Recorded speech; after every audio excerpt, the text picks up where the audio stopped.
नमस्कार मित्रमैत्रिणींनो, मायबोली वाचन कट्ट्यावर आपणा सर्वांचे हार्दिक स्वागत। पुस्तकाचे नाव शिवराय, छत्रपती महाराजांचा लढायांव्यतिरिक्त खरा इतिहास।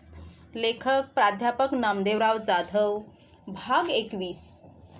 प्रकरण छत्रपती शिवाजी महाराज व मुस्लिम समाज। छत्रपती शिवाजी महाराजांचे स्वराज्य ही संकल्पना सध्या लोकांनी आपल्या सोयीनुसार करण्याची भूमिका घेतलेली दिसते। स्वराज्याच्या व्याख्येसंदर्भात महाराजांचे एक वाक्य नेहमी पथदर्शक असून ते स्वराज्य उभारणीच्या उद्देशाचा पाया आहे। हे राज्य अवघ्यांचे, सर्व जातीपातीने ते रक्षावे।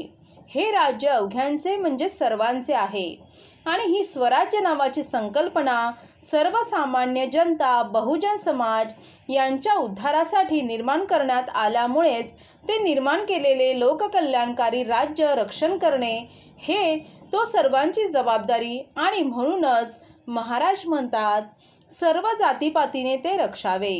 याचा अर्थ अगदी स्पष्ट असाच आहे की स्वराज्य हे सर्वसामान्य लोकांच्या हितासाठी, सर्वसामान्य लोकांच्या घामातून तयार झालेले व सर्वसामान्य लोकांच्या उज्ज्वल भवितव्यासाठी निर्माण केले गेले असल्याने ते रक्षण करण्याची जबाबदारी सर्वांचीच आहे।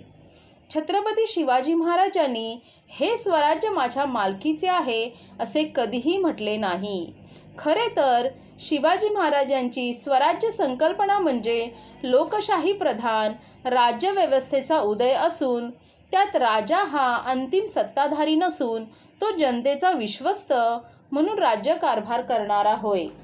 छत्रपती शिवाजी महाराजांचे राज्य हे कोणा विशिष्ट जातीच्या कल्याणासाठी किंवा कोणा विशिष्ट धर्माच्या विरोधासाठी बिलकुल नव्हते।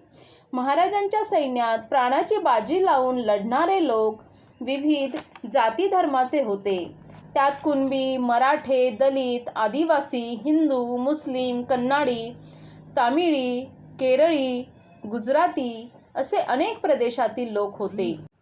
छत्रपती शिवाजी महाराजांचे हिंदवी स्वराज्य हे मुस्लिमांच्या विरोधात होते आणि छत्रपती शिवाजी म्हणजे मुसलमानांचे कट्टर शत्रू किंवा कर्दनकाळ असा अपप्रचार गेली 400 वर्षे महाराष्ट्रातील इतिहासकार, बखरकार आणि आता राजकारणी मंडळी स्वतःच्या फायद्यासाठी, स्वार्थासाठी करीत आहेत। छत्रपती शिवाजी महाराज जर खरोखरच मुसलमानांच्या विरोधात असते तर अनेक मुसलमान योद्ध्यांनी स्वराज्यात इमानीद्वारे आपली सेवा रुजू केली असती का? महाराजांच्या स्वराज्यासाठी निष्ठेने सेवा केलेल्या आणि स्वराज्य रक्षणासाठी प्राणाचे बलिदान करणाऱ्या मुस्लिम समाजातील काही योद्ध्यांचा परिचय झाल्यास आपला जाणीवपूर्वक तयार केलेला गैरसमज नक्कीच दूर होईल। छत्रपती शिवाजी महाराजांच्या सैन्याचा पहिला पायदळ प्रमुख हा नूर खान बेग होय, तर छत्रपती शिवाजी महाराजांची संपूर्ण अश्वशाळा ज्याच्या ताब्यात होती तो मोहम्मद सैस होय। चांगल्या जातीचे घोडे शोधणे, पारखणे, खरेदी करणे आणि स्वराज्यात भरती होणाऱ्या नवीन सैनिकांना घोडेस्वारीचे प्रशिक्षण देणे ही सर्व जबाबदारी मोहम्मद सैसने पार पाडली। अगदी युवराज संभाजीराजे यांनाही घोडेस्वारीत तरबेज करण्याचे योगदान हे मोहम्मद सैसचेच आहे।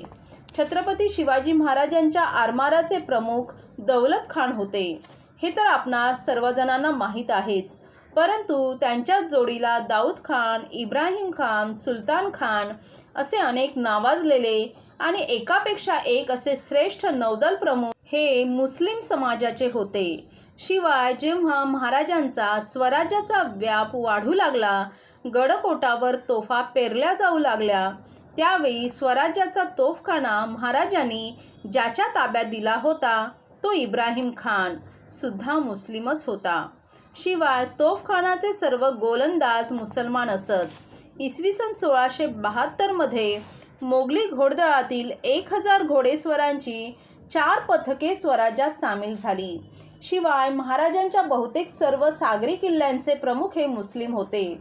छत्रपती शिवाजी महाराजांनी मुस्लिम समाजातील लोकांना फक्त लष्करात मानाचे स्थान दिले असे नाही, तर त्यांना प्रशासन आणि न्यायव्यवस्था यातही सहभागी करून घेतले होते। स्वराज्याचा सर्व गुप्त पत्रव्यवहार आणि परराष्ट्रविषयक कामकाज सांभाळण्याची विश्वसनीय कामगिरी अरबी आणि फारसी भाषेत निष्णात असणाऱ्या स्वराज्यनिष्ठ मुल्ला काजी हैदर यांना सोपविली होती. शिवाय त्यांच्याकडे स्वराज्याची राजमुद्रा स्वाधीन होती. मुस्लिम माणूस आपली राजमुद्रा व्यवस्थित सांभाळेल आणि त्याचा कोठेही गैरवापर होणार नाही असा केवढा मोठा विश्वास महाराजांनी काजी हैदर याच्यावर ठेवला आणि काजी हैदर यांनीही मोठ्या निष्ठेने महाराजांचा विश्वास सार्थ केला. म्हणून महाराजांनी त्यांना आणखीन एक जबाबदारी दिली आणि ती म्हणजे स्वराज्याचे न्यायाधीश पद. छत्रपती शिवाजी महाराजांच्या रायगड या राजधानीत मुल्ला काजी हैदर न्यायाधीश म्हणून काम करीत असताना त्यांच्याकडून एखादा निवाडा चुकीचा दिला गेला किंवा गरीब जनतेच्या विरोधात गेला असे कधीच घडले नाही. छत्रपतींच्या स्वराज्यात अनेक मोठमोठ्या पदावर मुस्लिम समाजाचे अधिकारी होते आणि म्हणूनच महाराजांनी रायगडावरही मुस्लिम रयतेला नमाज पढता यावा यासाठी मशीद बांधली. स्वराज्यात काम करणारा मुसलमान कधी स्वराज्याशी बेईमान झाला नाही. स्वराज्याच्या संपूर्ण विश्वासास हा समाज पात्र होता. म्हणूनच महाराजांच्या 31 अंगरक्षकांपैकी 20 अंगरक्षक हे मुस्लिम समाजाचे होते. सिद्दी हिलाल आणि मदारी मेहतर तर सावलीप्रमाणे महाराजांसोबत प्रत्येक मोहिमेत सामील असत. पैकी सिद्दी हिलाल तर अगदी शहाजीराजांच्या काळापासून स्वराज्यासाठी निष्ठेने काम करीत होता आणि त्याने त्याचा मुलगा सिद्दी वाहवा या दोघांनाही महाराजांना विशाळगडापर्यंत पोहोचता यावे यासाठी बाजीप्रभूंच्या बरोबरीने उभे राहून प्राणाची आहुती दिली. महाराजांचा विश्वास सार्थ केला. स्वराज्यनिष्ठ मुसलमान वेळप्रसंगी स्वराज्यासाठी बलिदान सुद्धा देत होता. सिद्दी हिलालची एकूण 5 मुले घोडखिंडीत धारातीर्थी पडली. अख्खे सिद्धी कुटुंब महाराजांसाठी धारातीर्थी पडले हे कळल्यावर हिंदुत्ववादी लोकांची बोबडीच वळावी असा इतिहास आहे. स्वतःच्या डोळ्यासमोर आपली मुले धारातीर्थी पडताना सिद्दी हिलालच्या डोळ्यात अश्रू नव्हते तर अभिमान होता. महाराजांनी आपल्यावर टाकलेला विश्वास आपण धारातीर्थी पडून आपण सिद्ध करीत आहोत. हिंदवी स्वराज्याच्या रक्षणाची जबाबदारी पार पाडत आहोत. शिवाजीसारख्या जाणत्या राजावर प्रेम करणारे मुस्लिम लोक फक्त स्वराज्यात नव्हे तर महाराष्ट्राबाहेरही होते आणि म्हणूनच विजापूर दरबारी काम करणारे 700 पठाण महाराजांच्या पदरी हजर झाले होते आणि महाराजांनी सुद्धा मंत्रिमंडळाचा विरोध डावलून त्या पठाणांची निष्ठा पाहून स्वराज्यात दाखल करून घेतले. त्या पठाणांनी कल्याणची मोहीम फत्ते करून दाखविली हे आपण जाणताच. छत्रपती शिवाजी महाराजांना भेटीसाठी बोलावून दगाबाजी होणार असल्याची अत्यंत गुप्त बातमी विजापूर दरबारात काम करणाऱ्या रुस्तम मेजमान याने महाराजांना दिली. शिवाय अफजल खानाचा शेवट करण्यासाठी लागणारे आवश्यक हत्यार वाघनखे सुद्धा पाठवून दिली. महाराजांच्या जीवित रक्षणासाठी स्वराज्याबाहेरील मुसलमानांनी घेतलेला हा पुढाकार याचा पुरावा नाही का? शिवाजी महाराजांचे राज्य व्हावे, ते वाढावे, रक्षावे असे सर्व जाती धर्माच्या लोकांना वाटत होते. हिंदवी स्वराज्य गोरगरिबांसाठी उपेक्षितांच्या हितासाठी असल्याची जाणीव असल्यामुळेच ते सर्वांना आपले वाटले.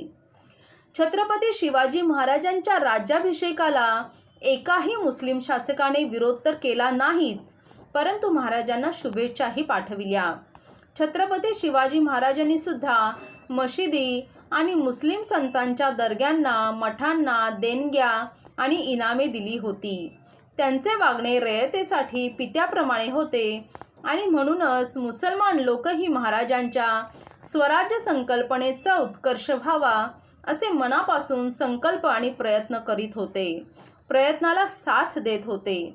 एकूणच महाराजांनी चातुर्वर्णीय व्यवस्था मोडीत काढून सामाजिक समता अधिष्ठित राजव्यवस्था प्रस्थापित केली. धर्मनिरपेक्ष लोकशाहीला जन्म दिला. औरंगजेबाचा चरित्रकार व मोगल इतिहासकार खाफी खान हा मराठ्यांचा कट्टर विरोधक आणि सडकून टीका करणारा म्हणून जगप्रसिद्ध आहे. परंतु असे असतानाही त्याने निरपेक्षपणे महाराजांचे वागणे इतिहासात नमूद केले आहे. तो आपल्या मुतखिबुल लुबाब या पुस्तकात महाराजांबद्दल प्रशंसा करणारी वाक्ये लिहितो. शिवाजीने आपला राज्यकारभार करताना दिलेले आदेश गौरवपूर्वक उल्लेखित करतो. युद्धप्रसंगी मशिदीला धक्का लावू नका. लढाईत पवित्र कुराण मिळाल्यास आदरपूर्वक मुस्लिम सैनिकांच्या किंवा सेवकाच्या स्वाधीन करावे.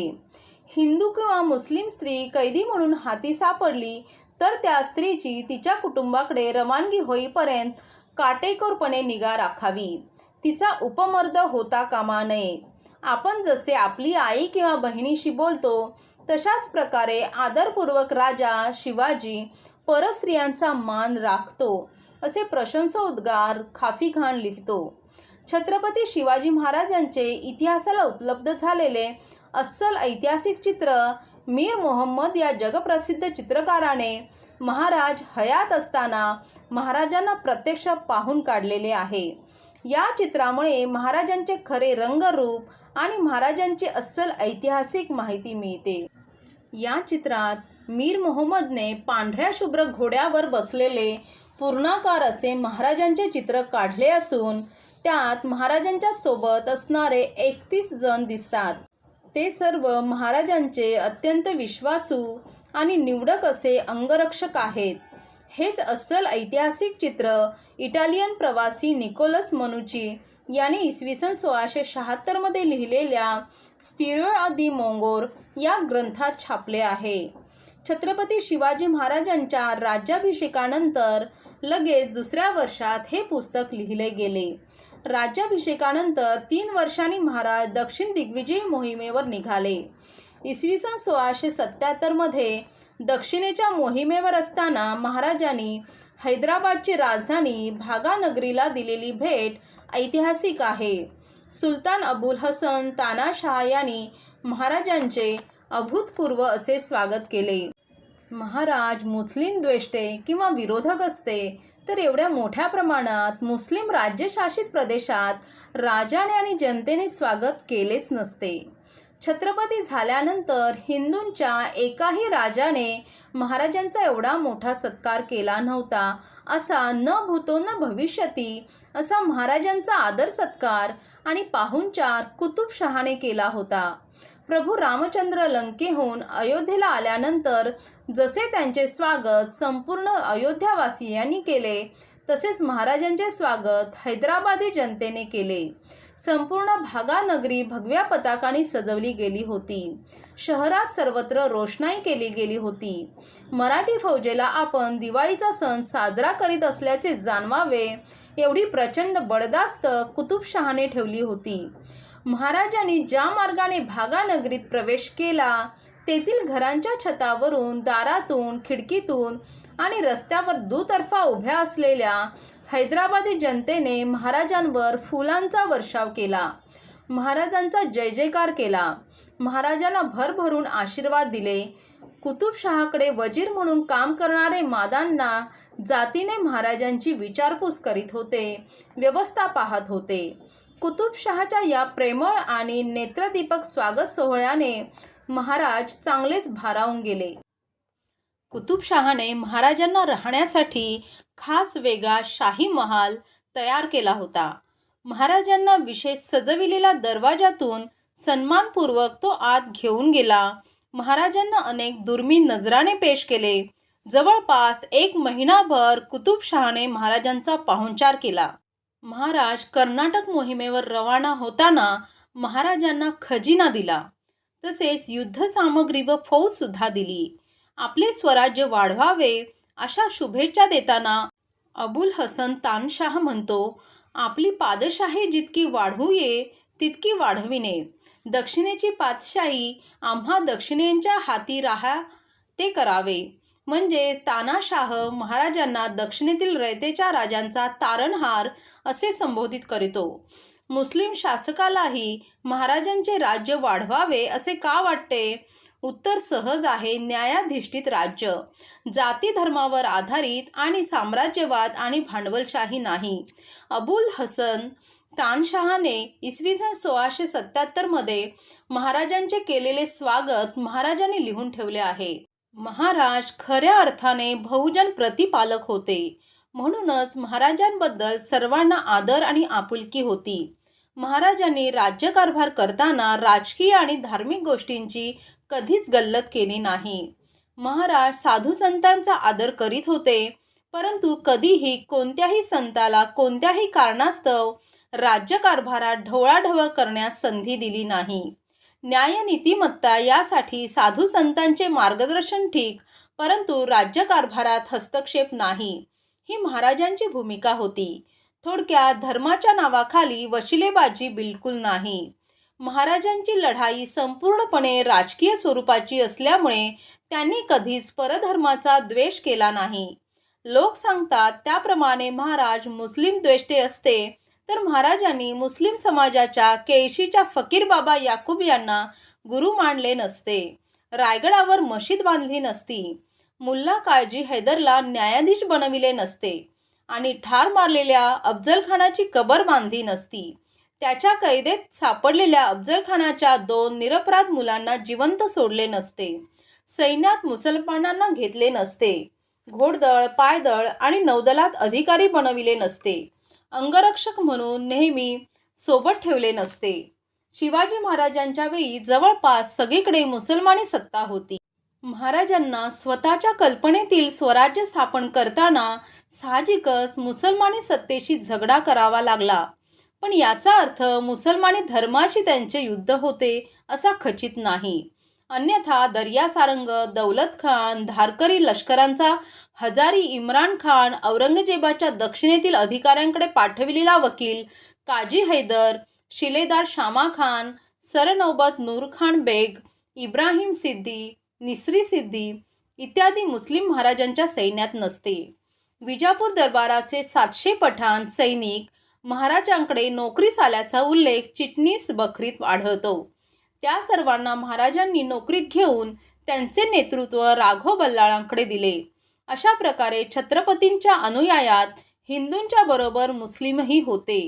पण त्यांनी फंदफितुरी केली नाही वा इस्लाम धर्मीयांनी हिंदू म्हणून शिवाजी किंवा त्यांच्या सरदारांचा द्वेष केल्याचे दिसून येत नाही.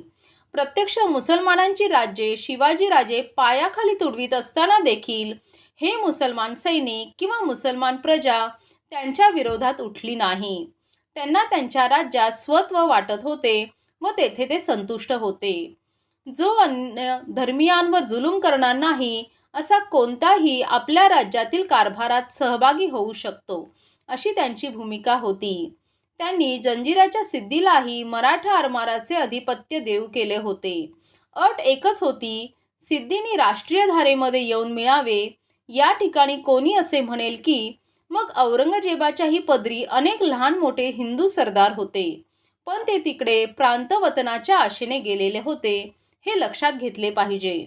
शिवरायांनी तर नवीन वतने देण्याची पद्धतच बंद केली होती आणि तरीही मुस्लिम त्यांच्या सेवेत होते, हे महत्त्वाचे. त्या काळी धर्मनिष्ठेपेक्षा स्वामीनिष्ठेला अधिक प्राधान्य होते आणि त्यावेळचा झगडा हा हिंदू विरुद्ध मुस्लिम असा मुळीच नव्हता. सर्वच धर्मातील साधू संतांचा महाराज आदर करीत व त्यांना गुरूंच्या जागी मानून वेळोवेळी त्यांचे आशीर्वाद घेत. त्यांनी केळशीचे मुसलमान सुफी संत हजरत पीर सय्यद याकूब यांच्या दर्ग्याला ऊद फुले व फकीराची बिदागी वगैरे बाबींवर खर्च करण्यासाठी उंटबर केळशी या गावातील 653 एकर जमीन आज्ञापत्राने इनाम दिली होती. शिवरायांनी त्यांच्या दर्ग्याच्या बांधकामासही सुरुवात केली. तथापि या इमारतीच्या पायाचे बांधकाम चालू असतानाच शिवरायांचा अकाली मृत्यू झाला. शिवरायांच्या मृत्यूनंतर 1 वर्षाने बाबा याकूब पैगंबरवासी झाले. तेव्हा शिवरायांनी सुरू केलेल्या पण अपुऱ्या राहिलेल्या दर्ग्यामध्ये त्यांचे विधिवत दफन करण्यात आले. या दर्ग्याचे बांधकाम राजाराम महाराजांच्या कारकिर्दीत पूर्ण झाले. शिवाजी महाराजांनी केळशी येथे येऊन 1661 साली या संतांचे दर्शन घेतले. त्यांना महाराजांचे 11वे गुरु मानले जाते. शिवरायांनी 1679 मध्ये कोल्हापूर जिल्ह्यातील पाटगावच्या मौनी बाबांच्या पुरोहितांना 18 होणांचे वर्षासन देऊ केले होते. 1671 मध्ये आळंदीच्या ज्ञानेश्वर मंदिरास त्यांनी इनाम दिले होते आणि 1665 मध्ये वाराणसीच्या बालकराम तिवारीसही त्यांनी सनद दिली होती. धर्मसहिष्णुता महाराजांच्या रोमारोमात भिनली होती. त्यामुळे ते सर्व धर्मांना समान मान देत. त्यांच्या धर्मसहिष्णुतेमुळे त्यांचे विचार उदात्त व वर्तन नीतिमान असेच राहिले. आग्रा भेटीच्या वेळी आपल्या जीवाची पर्वा न करता शिवरायांबरोबर राहिलेल्या मदारी मेहतर या आपल्या निष्ठावान मुस्लिम सेवकास महाराज कधीच विसरले नाहीत. त्यांच्या मृत्यूनंतर शिवरायांनी त्यांची कबर रायगडावर बांधली. त्यात मदारीचे विधिवत दफन करण्यात आले. आपल्यासाठी स्वतःचे प्राण संकटात टाकणाऱ्या सेवकास शिवाजीराजे जसे विसरले नाहीत, तसेच त्यांचा प्राण घेण्यासाठी आलेल्या अफजल खानास मारावे लागले हे खरे, पण तो मुस्लिम होता म्हणून त्यास मारेल असे नव्हे. त्यास मारल्यानंतर शिवरायांनी मुस्लिम रीतिरिवाजाप्रमाणे त्याचे दफन केले आणि प्रतापगडावर त्याची कबर बांधून तेथील खर्चासाठी वार्षिक उत्पन्नही लावून दिले. परधर्मीय शत्रूविषयी इतका मनाचा मोठेपणा इतिहासात क्वचित आढळून येईल. स्वतः शिवरायांनी आपल्या एका पत्रात आवाहन दिले की मी शत्रूंना दगा दिला, मित्रांना दगा दिल्याचे दाखवा. या आवाहनाला उत्तर नाही. वरकरणी मित्रत्व दाखवून अंतर्यामी शत्रुत्व बाळगून त्याप्रमाणे घातकी खेळी करण्यास टपून बसलेले लोक शत्रू समजले पाहिजेत. कपट नीतीने वागणाऱ्यांशी जर जशास तसे या न्यायाने शिवराय वागले नसते तर केव्हाच नष्ट झाले असते आणि स्वराज्याचे त्यांचे स्वप्न धुळीस मिळाले असते, यात वाद नाही.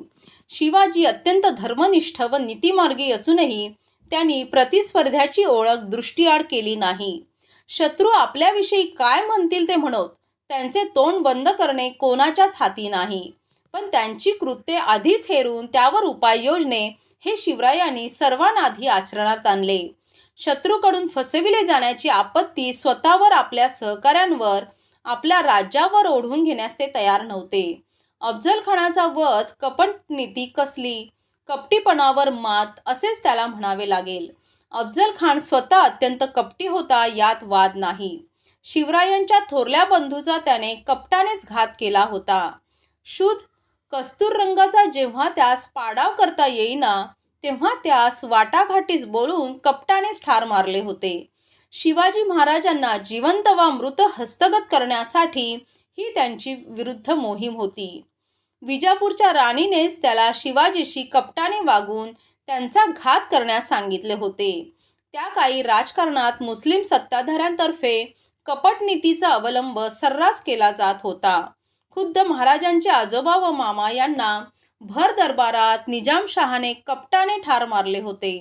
राजांचे पिताश्री शहाजीराजे यांना कपटनीतीनेच आदिलशहाकडून जेरबंद करण्यात आले होते.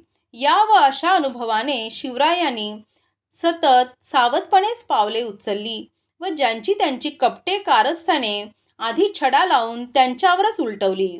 मिर्झाराजे जयसिंग यांच्यासारखे तथाकथित नीतिमान व कडवे हिंदुनिष्ठ राजपूत व शिवरायांना कपटाने ठार मारण्याच्या योजना आखतात तर मग इतरांचा काय भरोसा.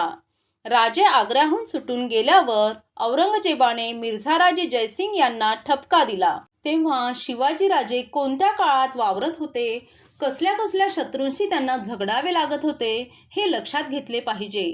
कोण कधी कुठे कसा घात करील याचा भरोसा नसल्याने राजे सदैव सावध राहून आपल्या शत्रुपक्षाच्या अंतस्थ हेतूचा आपल्या कार्यक्षम हेरांकडून आधीच अंदाज घेऊन चाणक्षपणे वावरत असत. घात करणे हा त्या काळचा जणू प्रघातच होता. पण अशा काळी आश्चर्य वाटावे असा राजांचा नैतिकतेवर कटाक्ष होता आणि खाफीखानसारख्या शत्रुपक्षातील टीकाकारांनीही त्याबद्दल महाराजांचे कौतुक केले.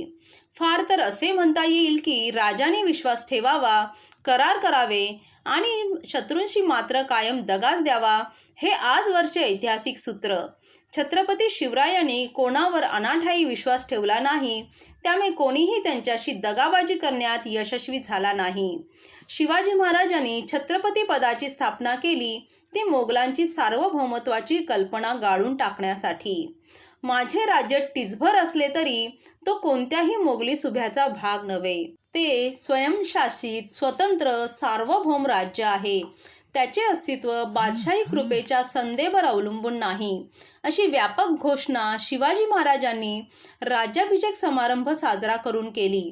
शिवाजी महाराजांनी हा उद्देश आपल्या साम्राज्याच्या मूलभूत कल्पनेवरच आघात करणारा आहे हे औरंगजेबाने पुरेपूर ओळखले आणि म्हणूनच महाराजांच्या राज्याभिषेकाची बातमी जेव्हा त्याला समजली तेव्हा हताशपणे त्याने उद्गार नोंदवले आहेत. शिवाजी महाराजांच्या उदार आणि उदात्त धार्मिक धोरणाचा इतपत साधार खुलासा करूनही ज्यांना आपल्या राजकीय स्वार्थासाठी महाराजांचा लढा हिंदू विरुद्ध मुस्लिम असा अद्यापही दिसतो, त्यांच्या माहितीसाठी एक घटना नोंदवावीशी वाटते. रायगडावर राज्याभिषेकाच्या तयारीसाठी अनेक नवीन इमारती बांधल्या जात होत्या. बरेचसे बांधकाम पूर्ण झाले तेव्हा महाराज मोरोपंत पिंगळे यांच्यासोबत पाहणी करण्याकरता गेले. सर्व पाहणी करून ते म्हणाले, तुम्ही जगदीश्वराचे मंदिर बांधले, चांगले केले, पण माझ्या मुस्लिम प्रजेसाठी मस्जिद कोठे आहे? त्यावर पिंगळे काय बोलणार?